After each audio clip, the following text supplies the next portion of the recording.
નમસ્તે બાળકો, મારું નામ છે રાકેશ. હું બીજા ધોરણમાં ભણું છું. આજે હું તમને સરસ મજાની વાર્તા કહીશ. એક મોટું જંગલ હતું.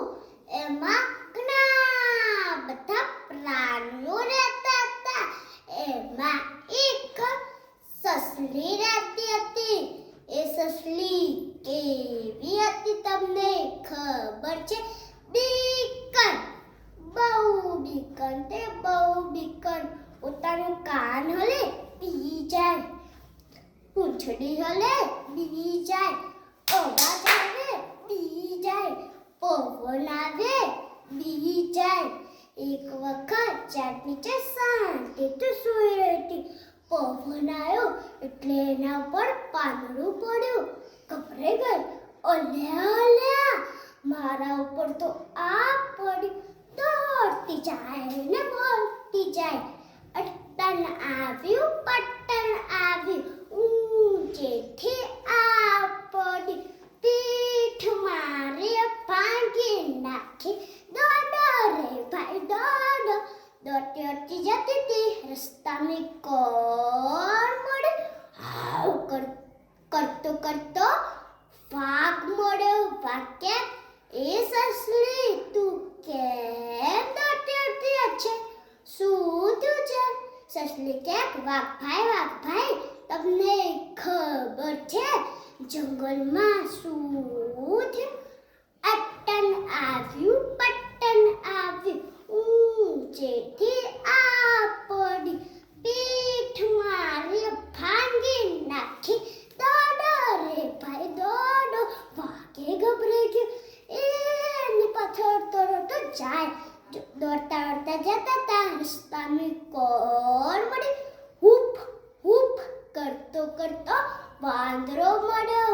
વાંદરો કે, એ સસલી ઓ વાઘ ભાઈ, તમે કેમ દોડતા દોડતા જાઓ છો? શું થયું છે? સસલી કે, વાંદરા ભાઈ, તમને ખબર છે જંગલમાં શું થયું? અટન આવ્યું પટન આવ્યું, ઊંચેથી આ પડી. પીઠ મારી ભાંગી નાખી. દોડો રે ભાઈ દોડો. વાંદરોએ ગભરાઈ ગયું.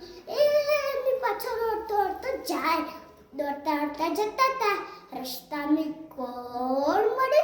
એક ચિત્તો મળ્યો. ચિત્તો કે, ઓ વાઘ ભાઈ, ઓ વાંદરા ભાઈ, ઓ સસલી, તમે કેમ દોડતા દોડતા જાઓ છો? શું થયું છે? સસલી કે, ચિત્તાભાઈ, તમને ખબર છે જંગલમાં શું થયું? અટન આવ્યું પટન આવ્યું, ઊંચેથી આ પડ્યું. પીઠ મારી ભાંગી નાખી. દોડો રે ભાઈ દોડો. ચિત્તોએ ગભરાઈ ગયો. એની પાછળ દોડતો જાય. દોડતા દોડતા જતા હતા. રસ્તામાં કોણ મળે? જંગલનો રાજા સિંહ આવ્યો.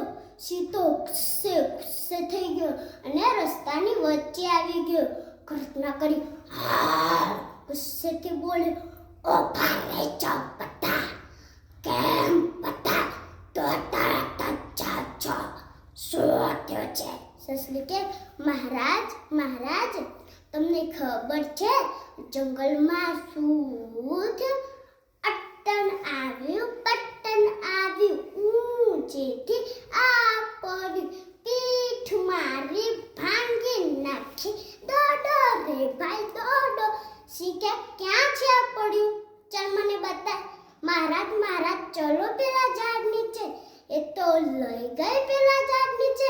પેલું પાંદડું પડ્યું તો નહીં, એને કહેતી હતી, આ રે મહારાજા, આ સસલી આ તને આ દેખાય છે? આ તો પાંદડું છે. સસલી, તારી બીકન જાત તે ખોટા બધા પ્રાણીઓને હેરાન કરી દીધા. બધા પ્રાણીઓ હસવા લાગ્યા. ત્યાંથી જતા રહ્યા.